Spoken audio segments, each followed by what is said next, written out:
Space Bandit presents Mastery of Ones. And hello fellow takers, Space Bandit here with another episode of World of Tanks. And today we're starting a different series, guys. I got a bunch of games that are Mastery Class 1s, so I thought I would throw it under this title, Mastery of Ones. You know, nothing spectacular, just a regular gameplay. More solid games, not necessarily high damage, but good enough to be Class 1s. So today I'm going to show you 3 games. The first one in my Obj.705, which I acquired a while ago, but still didn't have a chance to play too much. Second game will be in the Chieftain, and oh boy do I love the Chieftain, that freaking tank. I think I'm going to play it more. I got this tank a while ago, but I haven't really had a chance to play it much. But when I jumped into it last weekend, my win rate was purple. So I think I'm doing something right in that tank. So you guys probably gonna see me play it a lot more. And third game, we're gonna close it off in my IS-7 on map Pilsen. Anyway, let's start with Obj.705, Tier 9 Obj.705 leading to Obj.705A. So I haven't played too much of this tank, but I gotta tell you, this machine is great for side scraping. Absolutely fantastic. The only thing you gotta be careful of is not to show the top plate. Why? Because just like in ISM, pretty much anybody with penetration values over 240 millimeters will be able to pen you to the top plate. Yes, even if you angle it at a pretty reasonable angle, like 30, 35, 40 degrees, anything, trust me, anything with shell penetration over 240 millimeters will be able to pen you. Now, if people load premium rounds, especially, you know, tanks at tier 8, 9 and 10, they'll go through it like butter. So yeah, that's one thing you have to keep in mind.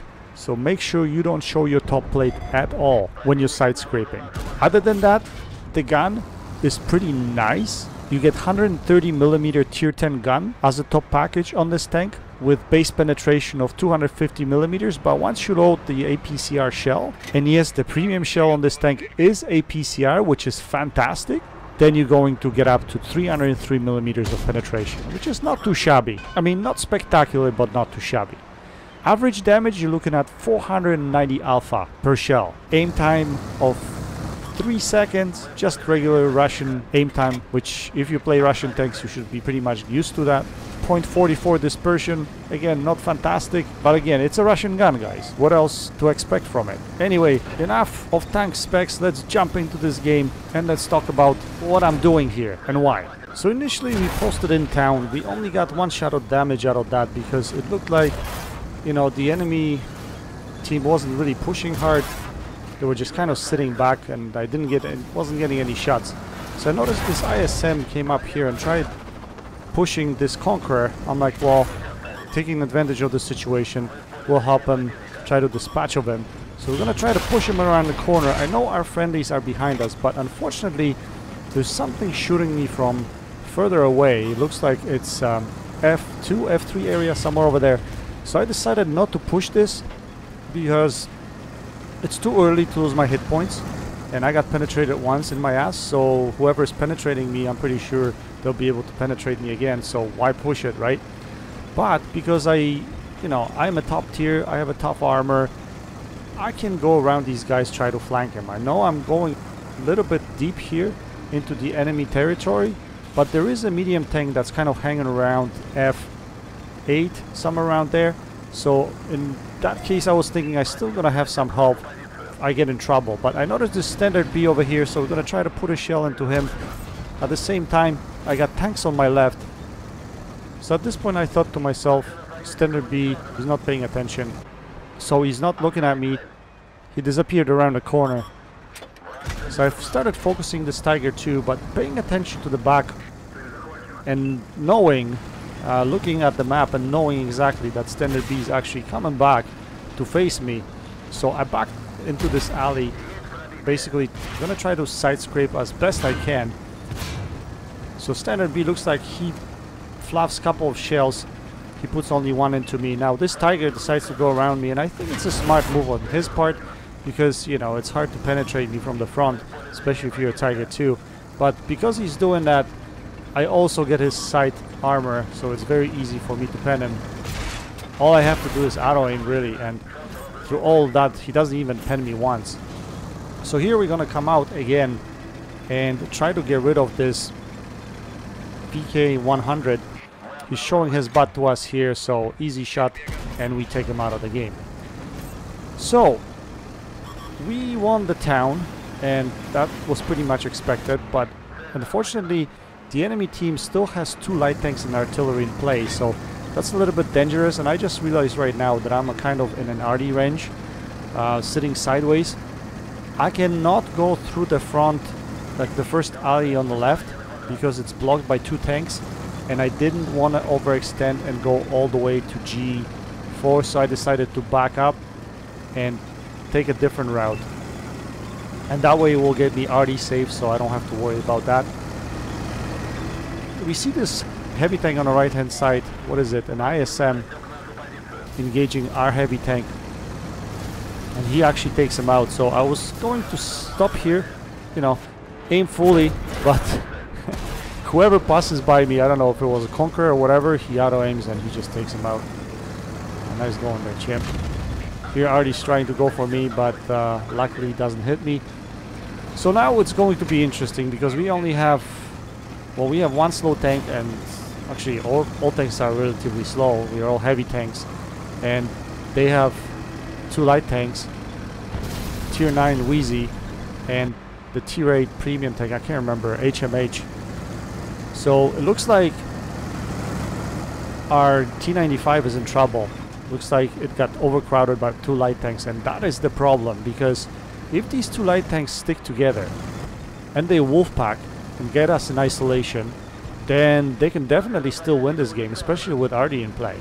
So I noticed my team was kind of spreading out here, and that was kind of crossing the back of my mind. It's like, if we spread too much, which we are kind of spreading right now, we gonna get ourselves in trouble. So I guess the idea for me here was to at least stay within striking distance of my friendlies in case get in trouble. I can help bail them out. And let's see what happens, right? So looks like the light tank gets spotted there. I don't know, I think it's the Wheezy, and he takes out one of our heavy tanks, tier 8 heavy tanks. And all of a sudden I'm like, ooh, that might be problematic. I hope he doesn't take out my Conqueror, because if my Conqueror goes down, me against 2 light tanks and Artie, it'll be might be difficult. Anyway, looks like the Conqueror puts 1 shell into the Wheezy. I come up around here and I auto aim at him and take him out, and our Conqueror manages to survive, which is great. Now, one big mistake that the second light tank made is he shouldn't have left his buddy hanging over here, our teammate, because if they stuck together, this Conqueror would have been out already. And you know, I mean, even though it would be difficult for them to pen me, I think it was very much winnable for them when you think about it, especially with Artie in play. So 2v2 now. We're against the tier 8 and we're both tier 9s, so we're gonna spread here. I don't think I'm worried anymore about losing this game. The HMH is gonna have trouble penning me, so I was hoping to cut him off, and knowing that last time when he was going, he went all the way around into town, I was thinking he would do exact same thing here. He would go all the way around our flag, and what do I know, he shows up right here. So what we're gonna try to do is face our frontal armor towards him. At the same time, I'm using third person to try to aim at him, but he gets stuck on a rock, and here he manages to track us. Artie hits us. He tries to hit us again, but we're gonna ram him. We're not gonna let him go all the way around us, and we take him out of the game. So now the last stage here is just pretty much Artie hunting. Whoever gets the Artie gets more damage, and here I was actually hoping that, oh, Artie misses me, almost hit me. So I was hoping I could get the Artie so I could get a little bit more damage. So I see this Conqueror going all the way straight into the enemy's base, and I know the Artie's position on this map is quite frequently in area A0, so that's where I'm gonna go, and I think at some point someone's gonna click into that area. Oh, right there. And I say affirmative because I was pretty sure and I was convinced that Artie is there, but it's going to turn out that Artie is actually sitting at base, and the Conqueror is gonna take him out, so I will not get any more damage in this game, unfortunately. Which is quite surprising because, like I said, for the most part, Artie sits in that corner, so too bad, but it is what it is. Anyway, relatively decent game, nothing spectacular, like your game from regular run, pretty much, right? Except I got Mastery 1 for this one instead of Class 2 or whatever. So let's take a look at the end plates now. So we managed to put out 4.5k damage, nothing spectacular, 2400 blocked, but for a top tier I did my job. I went into town, I tried to stop the opposition from pushing through, and then basically I was a bully most of the game, trying to push, you know, lower tier tanks. I mean, that's what you're supposed to do at top tier. So we managed to finish with 1537 base XP, finished on top of the team, fired 13 shots, have 12 direct hits and 11 penetrations. Just your average game in 705. Anyway, let's jump into the next replay, and this time we're gonna feature my Chieftain. Again, one of those tanks that I didn't have time to play much yet, although I have owned it for a while now. I really didn't play too many games in it yet. But I gotta tell you, this tank is freaking spectacular. Absolutely amazing. And I think after playing it a couple weekends ago and my stats being so good in it, I think I'm gonna try to play it more. And in this tank, actually, you can get some real solid damage, guys. I mean, the reload on this tank is ridiculous. It's something like 7 seconds or something like that. Absolutely incredible. The turret armor is also fantastic. You're looking at 250 millimeters of turret armor at the front. And with the sloping that it has, it's gonna bounce a lot of shots for you guys. Lots of shots. Although it's not invincible, and you gotta keep that in mind. You have minus 10 degrees of gun depression on this tank. It's ridiculous. With only weak spot the cupola on it. Man, yeah, I don't know what to say. I mean, this tank is absolutely amazing. Absolutely amazing. And I'm surprised that I haven't played it much yet. Top speed of 42 kilometers per hour. It gets around the field really fast with pretty decent terrain resistances. I don't know. I don't want to brag about it. I haven't done review on this tank, and maybe at some point I will. But for now, let's look at this very quick snippet of what this tank can do, especially if you put it in the right situation. So initially I went to the lake road there, but since there's no one scouting the lake road, there's no point for me sitting there and wasting my time, because I'll be just waiting for nothing pretty much. So I decided to come here and help the choke point. Now I find myself a really nice position. I've never used this position before. I rarely play on this side of the map, guys, honestly. I don't play on the choke here, but this time, because I have a good gun depression, and I noticed there was a lot of tanks coming this way, I decided to come here. So I found this position behind the rock, which I would assume is relatively Artie safe. I don't think it's 100% Artie safe. Artie can probably still hit you here, but because you have a little bit of an incline here, you can come up and use your gun depression. So I'm gonna try to do that right here. So we dispatch of this IS-4, and you're gonna see this tank at work. I'm gonna just work it. Now I'm switching to premium APCR rounds because I'll be facing some of the tougher armor sooner or later. But here we see this T10, we track him, we damage him at the same time. He's gonna get taken out fairly shortly here, so we're gonna push up a little bit. And what this position does, it provides nice crossfire. So if you have the guys in a valley there, the opposition is basically paying attention to them for the most part. If they turn their tank, they're gonna be facing you, right? So I'm using this position to my advantage. Now here, look at this gun depression and positioning here. That's absolutely amazing. And this is what I'm gonna do, is I'm just gonna keep on working this ridgeline, putting shot after shot after shot into these tanks that are down there.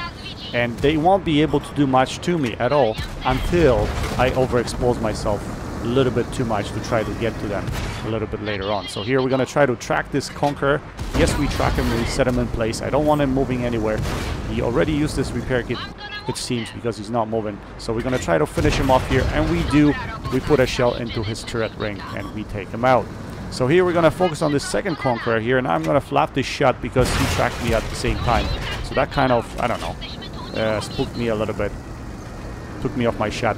Anyway, we're gonna poke out again. And here I knowingly overexposed myself a little bit too much, so I think I exposed my bottom plate a bit too much, and the tank that's sitting in the bottom there, the Russian Heavy, puts a shell into me. But we're gonna continue working this Conqueror. Again, step and repeat, guys, step and repeat. And with this reload, that's exactly what you're supposed to do with a Chieftain. Fighting out of ridge lines, just putting shell after shell after shell into the opposition. Now this guy goes down. We're gonna put a shell into this Heavy there, and hopefully we can reload before he disappears. Should have probably tracked him there, but again, my playstyle, guys, I go for damage. I rarely ever track my opposition. I don't know, just the way I learned how to play. So just like that, very, very fast game. I mean, not much to it. I just wanted to show you what this tank is capable of if you put it in the right situation. You can feast. You can absolutely farm with this tank. So in the span of just a few minutes, we managed to put up, you know, what is it, 4.6k damage or something like that. Again, not a spectacular result per se. You could easily hit 6-7k damage in this tank, and at one point I bet you I will, but I haven't had a chance to do that yet. I was able to do a steady damage like this, 4k plus damage. Man, if you know the maps and you know the ridge lines, you know where to play this tank, you will get your damage and very good results. Anyway, we fired 15 shots. We had 12 penetrations for 4.6k damage. Mastery Class 1 game. Very good. Now let's skip to the last game of the evening, which will be featuring my IS-7. Well, actually, it's Zippy Mammo's IS-7, since I was playing on his account, but regardless, I digress. So like I mentioned to you guys before, we are on map Pilsen. We are drawn on a south spawn, and usually when I get drawn on this side of the map, I like going or posting in location H3 initially, or location G4, and what that allows me to do is to find shots across the 3 line and usually catch tanks that are crossing the 3 line on the D line, so I can get shots of damage early in the game. Or if they're posting up at D4, you can try to brawl it out with them, but usually there's good cover there, so it's quite difficult to do that. Now, mind you, this position here is not RD safe. Actually, I could hit this position when I was playing in RD. I would probably get myself somewhere in A4 area, and you can actually hit this position here, so you gotta be really cautious about that. Now I see this Centurion 7-1 over there, reverse side scraping. Interesting technique. I haven't seen anyone do that in Centurion 7-1 yet, but I guess it's a viable solution. Now he's way overextending there, and if the opposition team would have been countering him in C3 or C4 area, somewhere over there, he would be in trouble. But now that our tank destroyer is moving up, the T-95, I'm going to try to take a different route. I'm going to try to go through the buildings here in the middle. Now this is a bit sketchy, because if the opposition takes the 1 lane and I don't proximity spot them, then it might be problematic. Luckily, I do have a heavy tank with me, which is good. And as you can see here, I'm paying attention to every crossing to make sure I don't get accidentally shot in the side or something like that. So we're going to try to continue doing this here. Now what I should have probably done is poke over to the 1 lane just to see if anything's happening. I just assume that there's no one there, and that's going to be a mistake, because in a split second here, you're gonna notice I turn around to face these guys on the right, but all of a sudden there's a guy spotted on the left, and it's the Centurion 7-1. We're gonna try to put a shell into him. We thought he was isolated, but all of a sudden a bunch of tanks are coming out, including this Conqueror. So yeah, we're in trouble here. We're on a reload. We got ammo racked very quickly, so we're gonna hide behind the buildings here. And what this does is trying to distract these guys from facing and shooting our guys at D4. And basically, by me being here, I'm trying to provide crossfire into those tanks, so they're actually paying attention to me. Now at the same time, I'm trying to draw this Conqueror in between the buildings here, so that he becomes isolated, and that my friendlies will be able to put shells into them. As you can see here, I tracked him. I'm gonna back off now, and his side is visible to my friendlies now, so he's gonna get just chewed apart, and we're just gonna finish him off. So he took the bait, and none of his friendlies were brave enough to go with him, so he gets taken out early in the game. Now here I see this M103. He misses his shot, but I'm gonna miss mine at the same time. My shell flies north a little bit, into his top plate instead of hitting him in the bottom plate. But here what we're going to try to do is we're going to scoot a little bit forward. We're going to try to aim up a shot at his big ass cupola up there, and we'll be able to pen him. Now at this point in time, I should have realized this, that the guys that are sitting in D5 will be shooting at me. And yes, they are shooting at me. I got actually very lucky there to, you know, not lose much of the hit points. I thought there was rebel pile on the right side of my ass and on the right side of that building behind me, but I don't think there actually is one there. That was one mistake that I made here. Anyway, I wanted to go after this M103 to finish him off, but then I realized he's got friends. So I'm being really cautious here. I don't know, I could have probably poked out and taken him out of the game, but we're going to play it safe. The game is relatively close, so we're going to try to just poke out, aim at his armpit area, but unfortunately we suck at aiming, so we weren't able to put that shell in. And we're going to keep on side scraping, or not side scraping, actually pointing our pike nose forward, right? And that's what I'm trying to do here. But he tracks me at this point in time, and he's gonna track me again, and he's gonna get me a little bit frustrated here. Anyway, I see this leopard coming, and that's quite dangerous. We're gonna try to put a shell into him, but our shell flies all the way to the right. We missed him completely. I was 100% convinced we aimed that pretty good. Now here we're gonna go into third-person view and try to aim, but we don't get a good gun depression, and we missed that shell. Now we're a little bit of a pickle here because I know this M103 is gonna come after us. Luckily he's not shooting premium shells, so he's not able to pen me. But at this point in time I decided not to pay attention to M103. I can't have this leopard running around behind our tanks, so I need to take him out of the game. M103 gets taken out anyway, but unfortunately our Obj.705 is gonna lose his life here. He was trying to get off or get away, but he wasn't able to. Now here we see a big juicy shot on the back of this Jagdpanzer E100, and it's a big gun to take out of the game, so that's why I focused him. We took him out of the game, but I want to make sure I pay attention to this side now. Taking a look if I have a shot at this AMX-30. Unfortunately I don't, so we're gonna push this wreck of M103 forward to have some protection. We're gonna put a shell into this AMX-50-120. He's still pretty dangerous with this, you know, 4-clip autoloader. So he decides to rush us, so what we need to do is just face hug him so that he cannot hit us and pen us. We get some help from a Wheezy. He puts a shell into him and we finish him off. Now it's just the closing time. We're gonna try to get rid of this AMX, but he hides behind the building. So we're gonna try to get around the building, but I didn't know which side he was gonna take, whether he was gonna come left or right, so I was gonna pre-aim here, but our team takes him out of the game, and this is all she wrote. And we managed to pull off this game. Now this game was a bit sketchy because we found ourselves kind of in a weird situation there. We had enemies from each side, so it was a bit difficult, but we managed to pull this off, luckily, without much of a scratch. We lost half of our HP pool, but it wasn't that bad. So we managed to put up 4.2, almost 4.3k damage. We had 3.7k blocked, and you'll find an IS-7, you'll be blocking a lot of shots. We managed to put up 1400 assisted damage, and that was all from that tracking shot on the Conqueror. We finished in first place with 1529 base XP. We killed 4 tanks. We fired 14 shots with 11 direct hits and 10 penetrations. Pretty good game. Anyway guys, I hope you will enjoy this series. Let me know in the comments section below if this is something you would like to see. I mean, these are not the greatest games, but they're still reasonable games from the run. They might be not the highest damage games and not quite spectacular, but they are still fairly decent. For the most part, I try to show you the best games out of my runs, but some of these games that are still not the best are still relatively good, and they still have some good teaching points. So let me know in the comment section below guys if you would still like to see that. Anyway, that's it for today. Go check out PhoneGuy72 and Got a Dinghy. Links to their channels are in the description section below. That's it for today. Until next time, happy tanking, Space Bandit, checking out.